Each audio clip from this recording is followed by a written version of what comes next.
Olá, caríssimos alunos, professor Francisco José. Nós vamos dar continuidade às nossas aulas de direito contratual. A partir de agora, caríssimos alunos, nós vamos tratar de uma ampla classificação dos contratos. E essa classificação dos contratos é absolutamente importante para que nós compreendamos a que classe de contrato refere-se uma ou outra espécie de contrato. A partir desta classificação na vida prática, será muito importante para que o aluno, e depois, como já advogado, possa saber identificar que tipo de contrato, qual a sua natureza jurídica, a que classe pertence e quais são os efeitos que eles se apresentam ou produzem no mundo jurídico. Daí, a importância de nós tratarmos para e passo, bem devagar, da classificação dos contratos. Vamos lá? Quanto à natureza da obrigação assumida, os contratos podem ser contratos unilaterais, contratos bilaterais e contratos plurilaterais. Pois muito bem. Os contratos unilaterais são aqueles contratos que, na sua formação, criam obrigações somente para uma das partes, tais como é o caso do comodato, previsto no artigo 579 do Código Civil, também a doação pura e simples, artigo 538, e a fiança. Sabe por quê, caríssimos? Porque no exemplo da doação pura, eu vou doar, ok? A coisa para determinada pessoa, ok? E eu dou e acabou. Se a pessoa aceitar, ela terá condições de aí empreender através do objeto doado aquilo que ela quiser, ok? Na fiança, por exemplo, eu sou o fiador.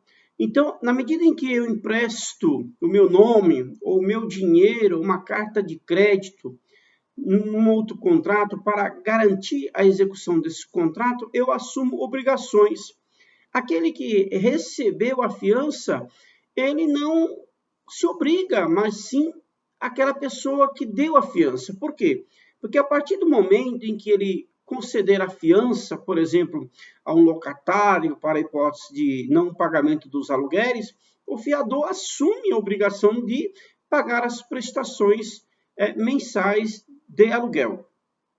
Embora, na prática, quando o proprietário ele não obtém o recebimento dos aluguéis, ele necessariamente não cobra diretamente o fiador, mas entra com uma ação de despejo com cobrança dos aluguéis, podendo aí entrar, na hora que ele entra com a ação de cobrança contra o locatário, ele já aciona o fiador também, que é o garantidor aí da obrigação, ok?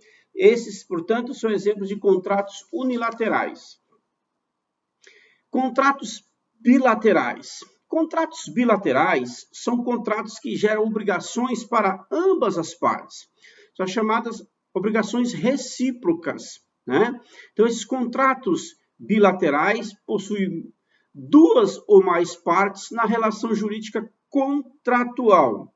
Então, existe a força que vincula o contrato, que é o chamado sinalagma, que é exatamente essa proporção de obrigação de uma parte em relação à outra. Veja que no contrato de compra e venda, por exemplo, que é uma espécie de contrato, tipicamente de contrato oneroso, de contrato bilateral, de contrato comutativo, nessa espécie de contrato, o comprador que compra o imóvel tem muito claro, na medida em que ele oferece o preço pelo imóvel, ele recebe o imóvel do vendedor, e aí está cumprida a obrigação. O artigo 481 disciplina a espécie de contrato bilateral. Nos contratos bilaterais, o que acontece? Ora, plurilaterais, aliás. O que acontece nos contratos plurilaterais? Eu tenho uma multiplicidade de partes, tanto no lado ativo da relação jurídica, como do outro lado, no lado passivo da relação jurídica. É o caso, por exemplo, quando acontece nos contratos de consórcio. ok? Nos contratos também de sociedade. Então, nessas espécies de contratos, por exemplo, contrato de consórcio, eu posso ter aí um monte de pretensos adquirentes de unidades imobiliárias e que somente conseguirão adquirir a sua unidade quando conseguirem cumprir determinada cota do contrato e submeter ao leilão, ok? E mesmo assim, quando se submete ao leilão, né, ao prêmio, ao sorteio, eles ainda continuam, em regra, a continuar pagando as prestações do consórcio, salvo se na realidade ele aí, depois de muito tempo estando contribuindo nas cotas do consórcio, conseguir finalizar o pagamento integral e aí não tem para onde correr, ele tem que receber a unidade imobiliária dele, ok? Os contratos também serão onerosos. O que são contratos onerosos? Os contratos onerosos são aqueles em que ambas as partes contratantes obtêm vantagens, ok? Onde ambos realizam um sacrifício patrimonial. É claro que a maioria dos contratos são contratos de natureza onerosa. Por quê? Porque, por exemplo, numa compra e venda, que é o exemplo clássico, mais uma vez, de contrato oneroso, cada parte tem uma obrigação a cumprir. Se eu adquiro um imóvel e não pago o preço, logo eu também não vou receber o imóvel, objeto do pagamento. Contrato de empreitada, por exemplo, eu contrato uma empresa para construir aí um condomínio, ok? Um pool de condomínio na Baixada, numa Riviera qualquer, ok? Numa colônia. E aí, o que acontece? Se eu não pagar as prestações para a incorporadora, para a construtora, o que vai acontecer? Eu não vou obter as unidades que eu contratei. Então, são espécies de obrigações que estabelecem obrigações recíprocas, porque são contratos onerosos, são contratos bilaterais, mas esse ônus é previamente estabelecido no contrato, ok? Isso é muito importante analisar aí o artigo 481 do Código Civil Brasileiro, ok? Contratos gratuitos é uma outra espécie de classificação dos contratos. São contratos gratuitos aqueles em que somente uma das partes leva vantagens, significando prejuízo para a outra parte contratante, como, por exemplo, nas doações puras, isto é, sem encargo, ou mesmo no comodato, artigo 579.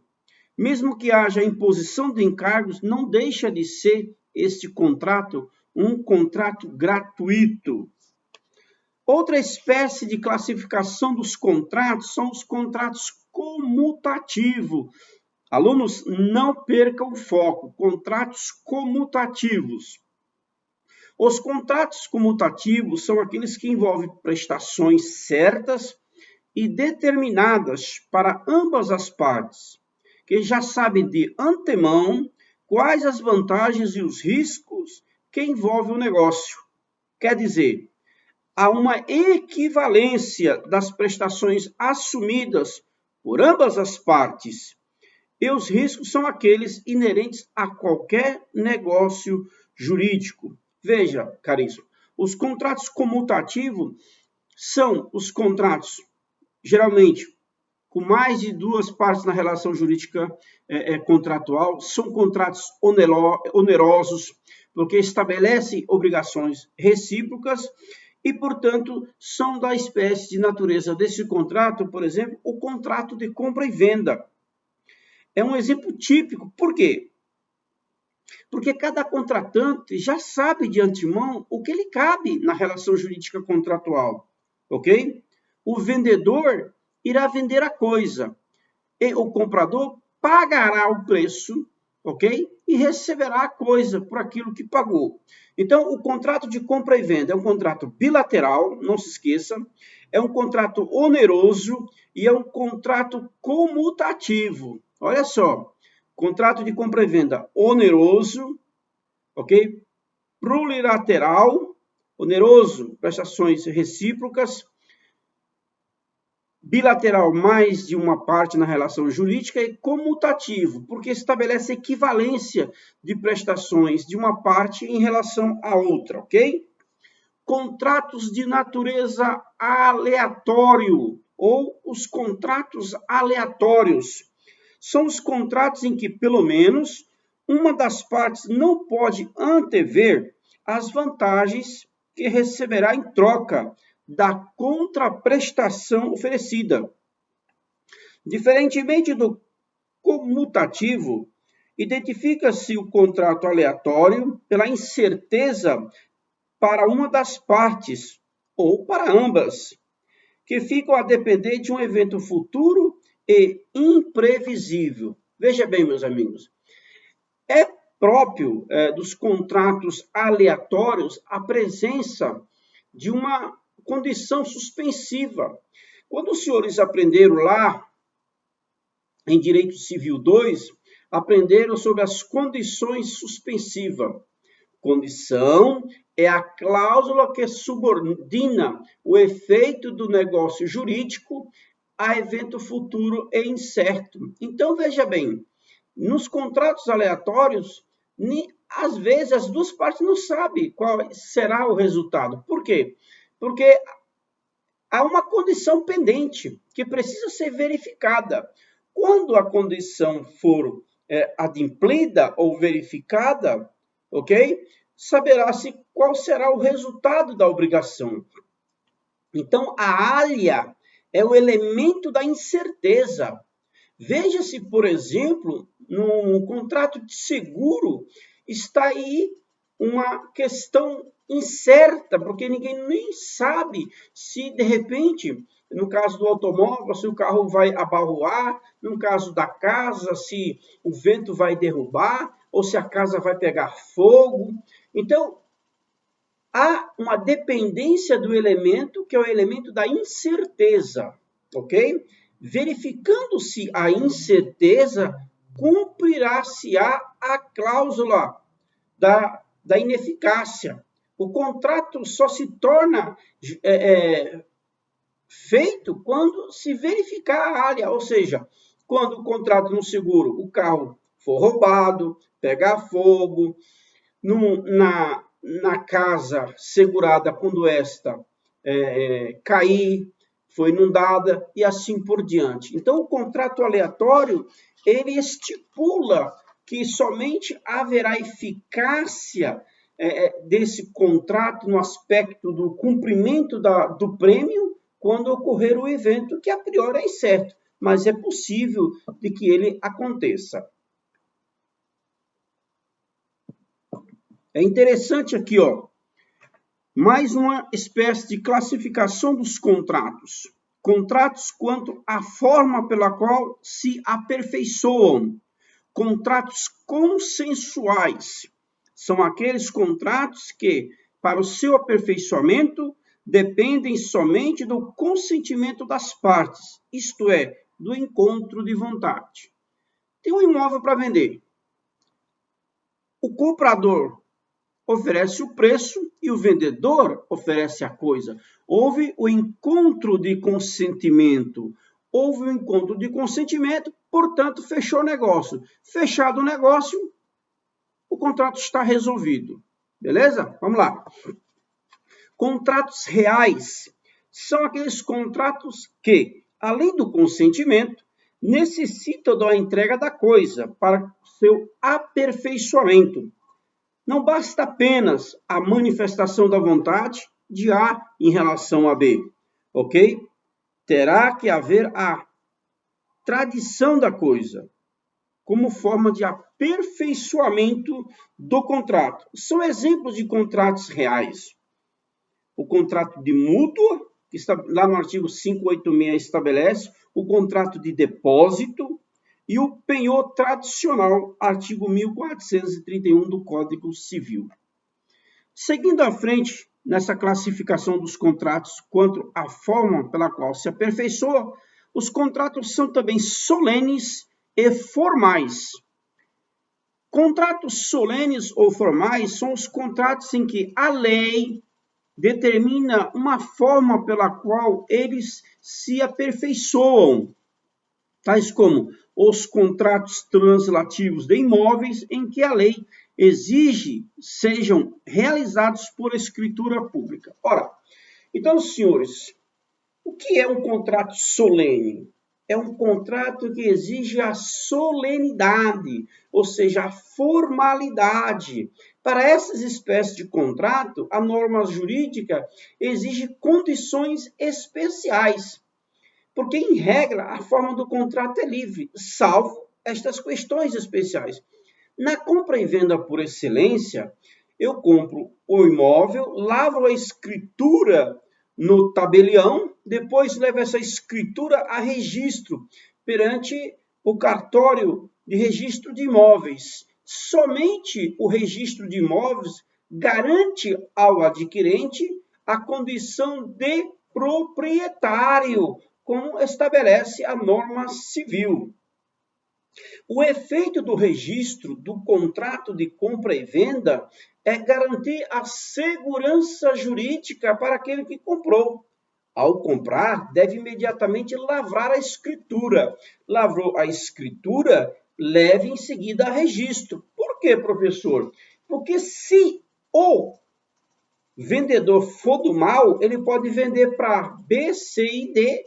Se esses não registrar, aquele que registrar primeiro será o legítimo titular. Como ficam os outros, professor Francisco?